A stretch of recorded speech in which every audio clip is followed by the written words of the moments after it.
when you really sit down and think about what it is that your truest true self really wants, right? Who do you want to be?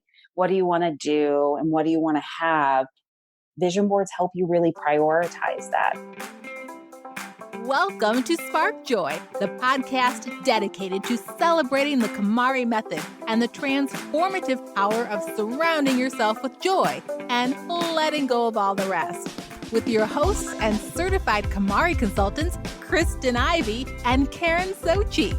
And now, here's the show.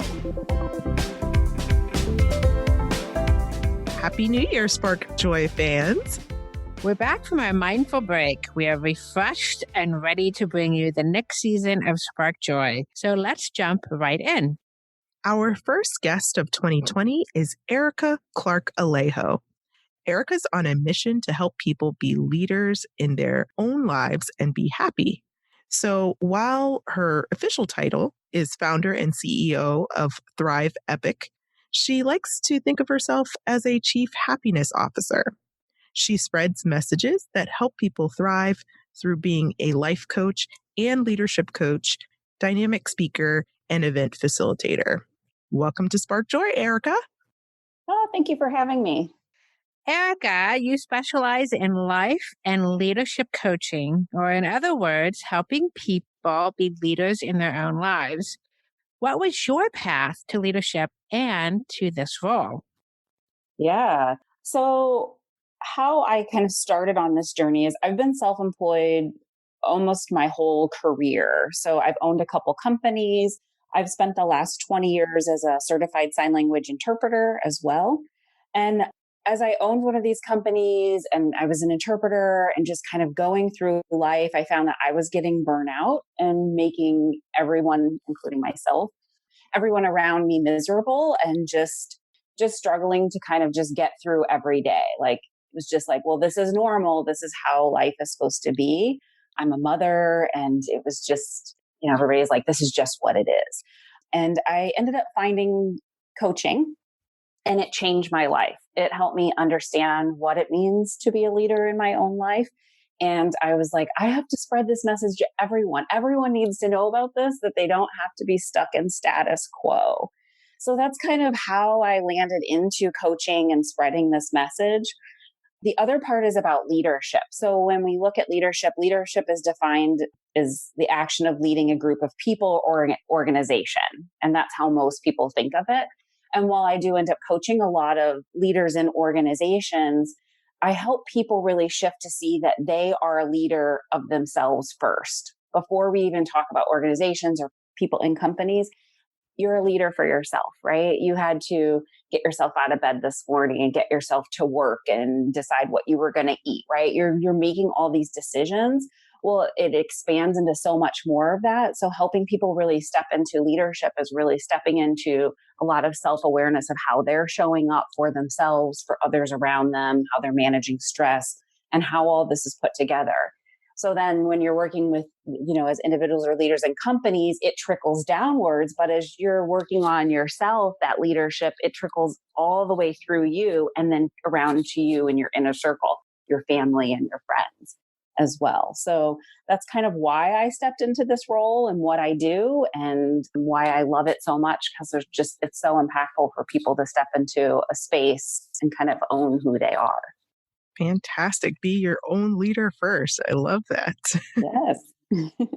And you're in Chicago now. We actually met through a co-working event, and you have local events, but also virtual. So. Most of my coaching is done virtually. So, and then when I do events, I, do them all over. Awesome.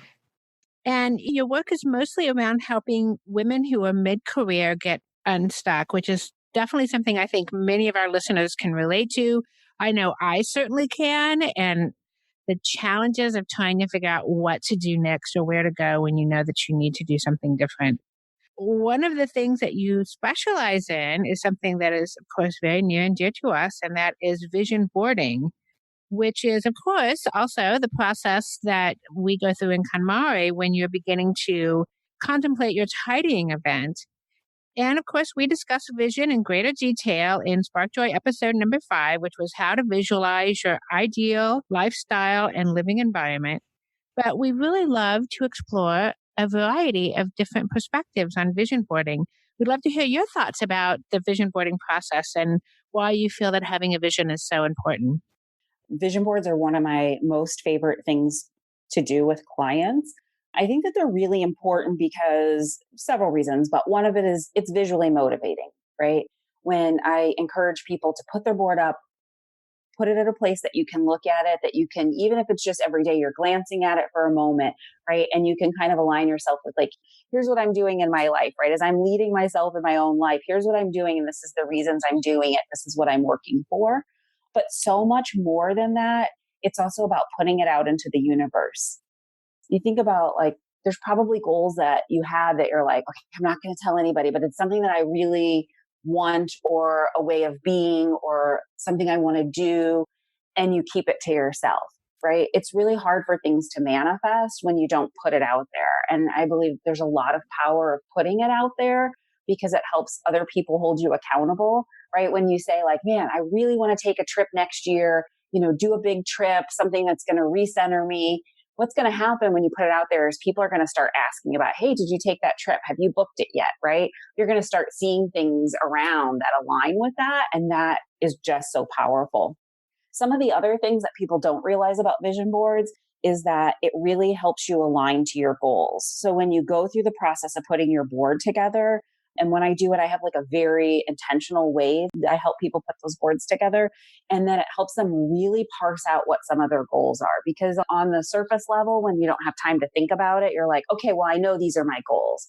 But when you really sit down and think about what it is that your truest true self really wants, right? Who do you want to be?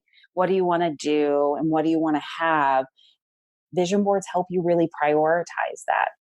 I'll share one example is I was leading a group of women and one of them at the end, we usually share, about their board and what surprised them. And one woman said, I came in here expecting to put all this stuff on about my career because I have these big career goals and this is what I'm focused on. But her board had nothing related to career and it was all other stuff. And when we ended up digging down, we found that really she's so focused on her career that a lot of her other parts of her life are being neglected. And it came through in her board about all the things that she's missing. She felt like she was missing, right? And not doing and sacrificing because of some of the things that at work. So she was able to actually get a better sense of balance. And that's the power of the boards, right? Putting your intentions out there, prioritizing, aligning. And then there's no box, right? You're not being put into like, your goals have to fit into these 3 little things, right? This board is yours and it can be as small or as vast as you would like it. Yeah, the power of the boards. I love that. I'm sitting here like nodding to everything you're saying because vision and goals is like my thing. I just love it. And I also love to explore them further at the top of the year. I think this is a time for reflection and new beginnings and resolutions, but is the top of the year the best time to create a vision board? Is there one specific time that works best? I'm going to say that any time is a great time because if you don't have one, then why wait for a new year to do it? But being that this is the beginning of the year, like, why not do it today, right? Why not do it this weekend? And I think you're right that a lot of people find that the beginning of the year is a good time. I don't know if it's a human thing, if it's an American thing. I'm not sure where it actually comes from, but right, a lot of times we think, oh, we're going to start this on Monday or start this next month. So I think instead of just waiting for a particular day, like today's the day. Well, and certainly I think that vision boarding is aspirational. And, we use that phrase, the idea of your best life going forward. And I think for a lot of people, it's really hard to know even where to start with that. What are some of your thoughts about how to begin the vision boarding process? I think just really by letting yourself be free and telling yourself that there's no judgment. This is your board. It's going to be perfect however you put it together. And I think just take the pressure off that it has to be some perfect thing or it has to be some look into the future. Just really be free with it and just see what comes out of it. So I like to tell people don't go in with an agenda of like, I need to put these things on a board, but really just let yourself be free and see what comes out of it. I feel like we've talked a lot about visuals. I'm assuming when we say vision board, we're talking about like cutting things out of magazines or putting pictures on the board. And I always default to visual because I'm a very visual person, but I don't want to forget about people who prefer to write or are auditory learners, perhaps, and they listen to podcasts or audiobooks, and that's how they learn, or that's how they kind of visualize, so to speak, their goals or manifest their goals. Do you have any suggestions for those who aren't so comfortable with the whole like idea of the Pinterest board or the pictures and the images and the magazines? Yeah. I would suggest it still comes down to sometimes writing things. It's really hard if you just say, listen to them and remember them because we forget them. So that's like the power of the board. But people who are more auditory, I would say like write down quotes that you hear, write down things that you hear. You don't have to cut stuff out of magazines by any means. You can just write them on a board. You can write them on like Post-it notes or index cards or something like that and put it up. And even when you're doing a vision board, it doesn't have to be all pictures. One of my a board that I just loved, somebody it was all words on the whole thing. And they actually ended up writing basically a piece of poetry from all different words that resonated. It doesn't always have to come in the form of pictures. The other thing is like for kinesthetic individuals is I've seen people that not have boards, but have like a shadow box type thing. And they've actually taken little things that represent something and put them in there. So it might be a postcard, but it also might be a little, carved elephant rock that would mean something to them, right? It might mean freedom or travel or something. And they've put together kind of a 3D type board. Oh, I really like that. I like the idea of the three-dimensional objects. And just as you said, maybe things that more represent an idea as opposed to like I have little things in my vision area. I have an area that's what I call my vision. And I have little things that just represent having a good sense of humor or travel, but it's not that specific. It's more the idea of that. I think that's really a super great idea. The question, does it spark joy, is a simple one, but not so easy to execute alone. Extend your tidying experience by joining the Spark Joy Club, our online community filled with our clients, fellow listeners, and KonMari enthusiasts ready to support your journey. If you find yourself buried under clothing, stuck on storage, or pointing fingers at untidy housemates or family members, we want to help you finish your tidying journey once and for all. Support the show at the Joy Riser level and receive access to our exclusive virtual community, as well as the Tidy Home Joy Journal, your #1 tidying companion. Visit sparkjoypodcast.com and click on Join the Club to get started. And now back to the show. So what would you say the basic key components of a great vision board are? What should a vision board encompass? I feel like this is a trick question because I always say, right, that there is no right answer. There is no right board and there is no perfect board, but your board is going to be perfect for you, right? There's no like, here's what a board should look like. And again, that's why I tell people when they go into it, just be open to what comes out on that board and let go of the judgment, right? Of what you think this board should look like. And it's all you and it's okay. So I would probably only say the only thing is don't compare yourself as well to other people of like, well, I have to have this on my board. And I think just keeping things on there that really do, I'll use your line, right? Spark joy. So if there's something that you're getting ready to put on your board and it doesn't bring you happiness and joy, don't put it on your board, right? Don't put it on there because you feel the pressure of having somebody that looks like the ideal perfect woman or your future self that then you feel like a failure because you're not that. Like you don't want stuff like that on your board. You want things that really do bring you joy. I remember when I walked through this exercise with you, Arika, I had a really powerful response to that idea that you suggested that we take off anything that gives us FOMO or makes us feel bad, even though it's a positive image. And I realized that for years, I've been putting like cutouts of this same woman who's like an influencer, who's not even in organizing. She's like in fitness, I think, and does inspirational talks. And I love her hair and like her motivation and her style. But I realized that, like, I don't know, I guess the image was either getting stale or I just didn't need it anymore to know who I wanted to be. And just looking at it wasn't making me feel any better. So I actually removed all images now of people from my board and just use words and images combined because it just felt right for where I am now. So I love that suggestion. Thank you so much for that. Yeah, I actually got goosebumps when you said that. And I know we've talked about it, but there's so much power and it should only bring you joy. It shouldn't make you feel bad or make you feel like a failure to get to that point. It should be something like, this is what I want and I'm proud of it. And I think there's just really this whole idea that, just like so many things in our lives, we can use the vision board to beat ourselves up, right? So by having things that are just so unrealistic, or maybe, we all want to dream, but it needs to at least be something that you can measure progress toward.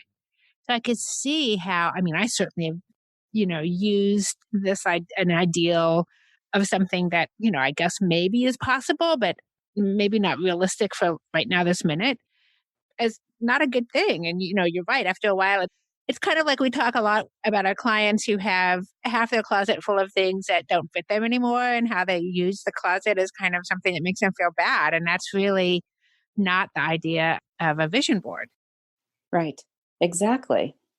I've had people do vision boards that are really just inspirational and that's what they needed at that moment. So it's Mm-hmm. not really about a future self, but it's about really grounding them in who they know they are. And it's been more about inspiration in the moment. I love that. Yeah.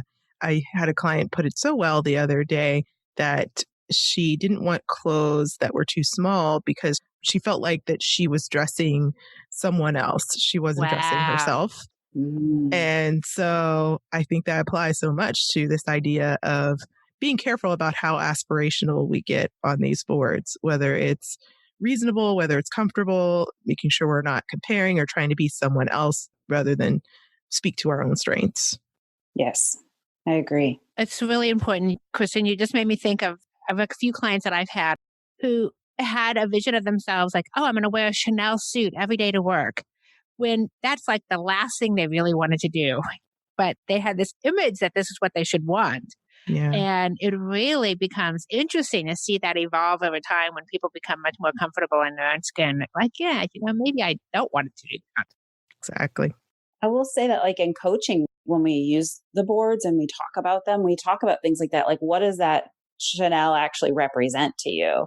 And there's Right. probably a hidden thing aside from just right being that it's Chanel and this is, but it's about the way it makes her feel or, the other things. And it's great. I mean, these vision boards give you a great wealth of information and things to be explore. And you can ask yourself, like, what does this really mean for me?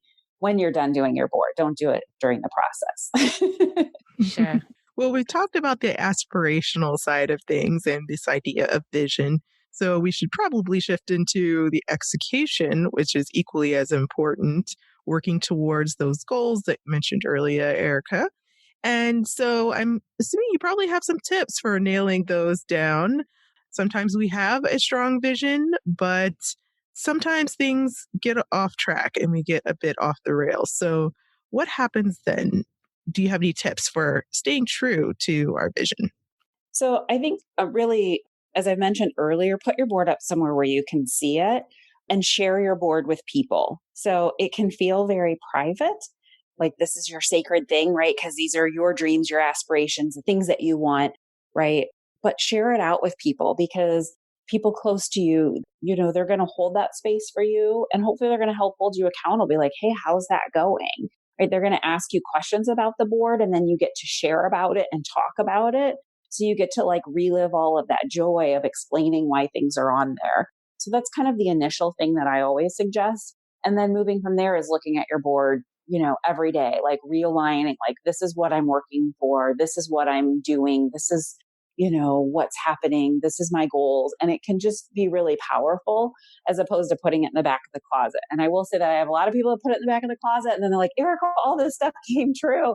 And I'm like, yes, but I like put it out there, put it in the forefront, be proud of it and look at it with intention.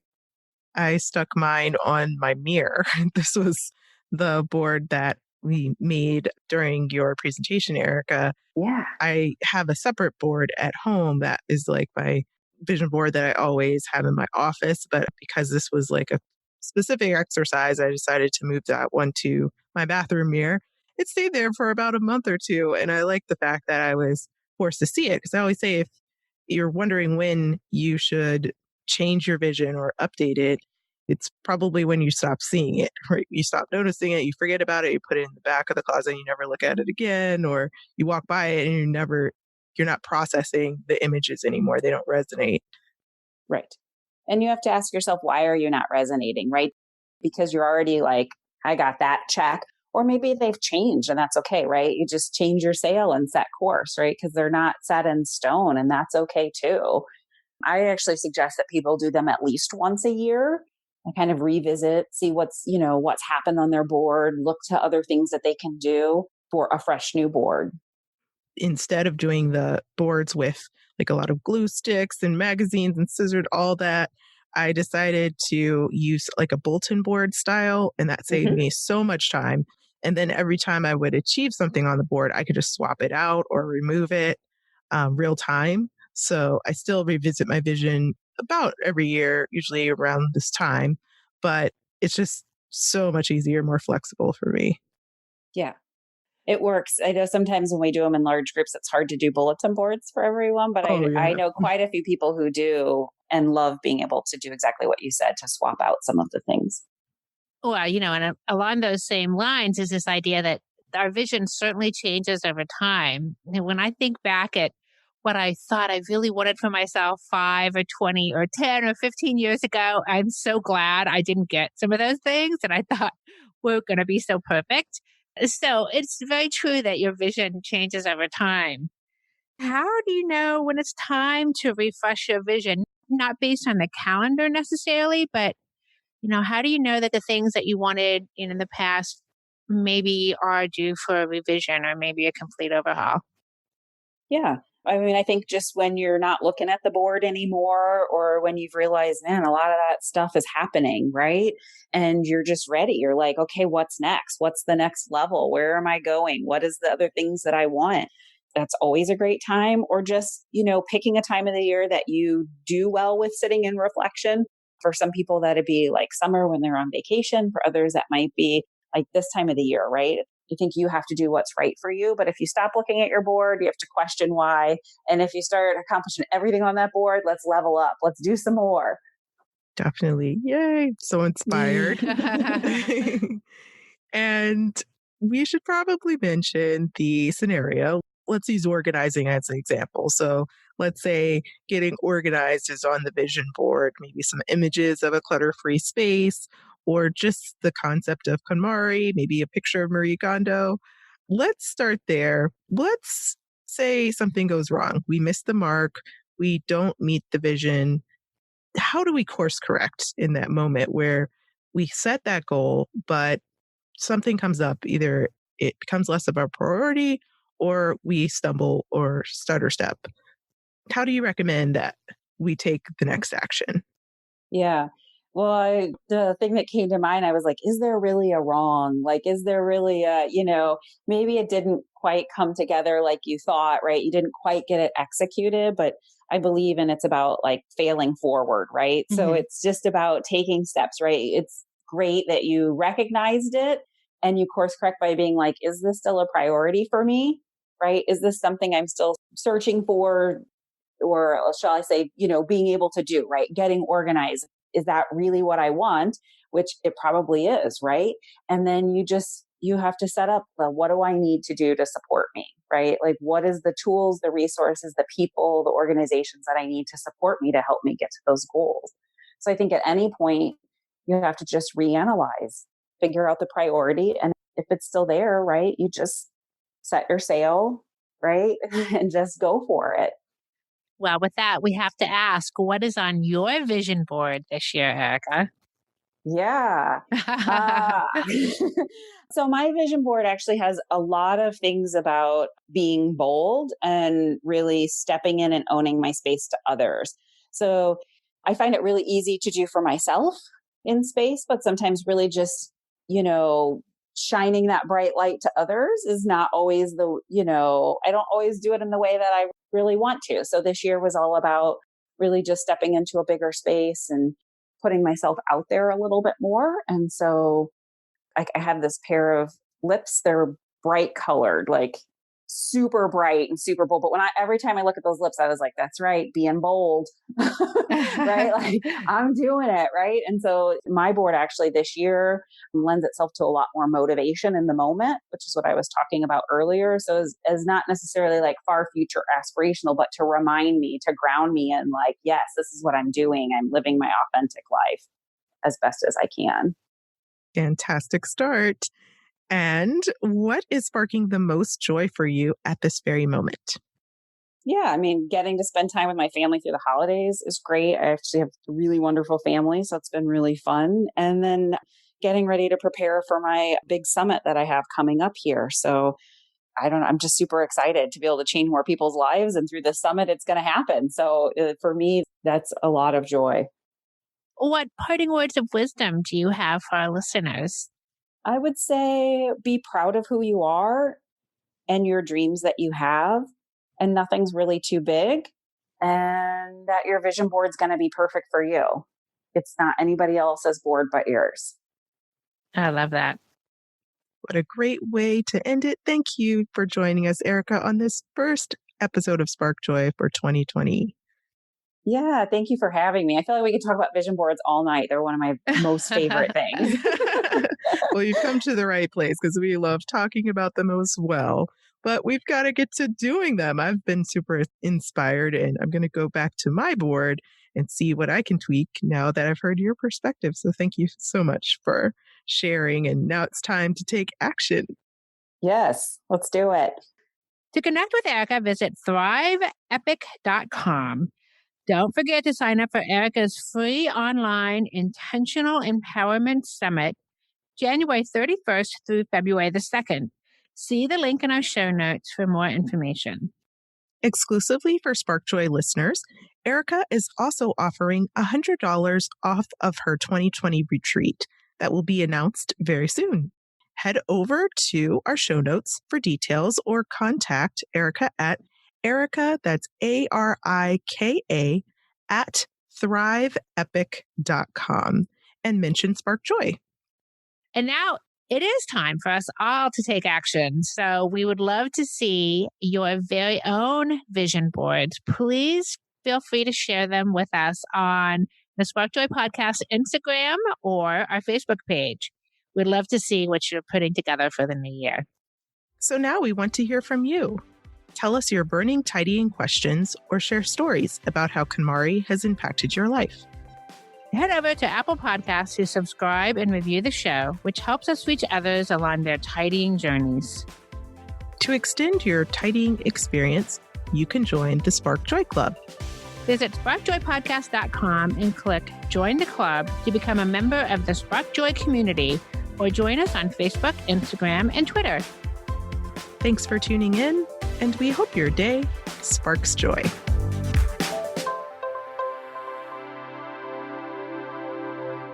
Thank you for listening to Spark Joy with your hosts Kristen Ivy of For the Love of Tidy in Chicago and Karen Sochi of The Serene Home in New York City.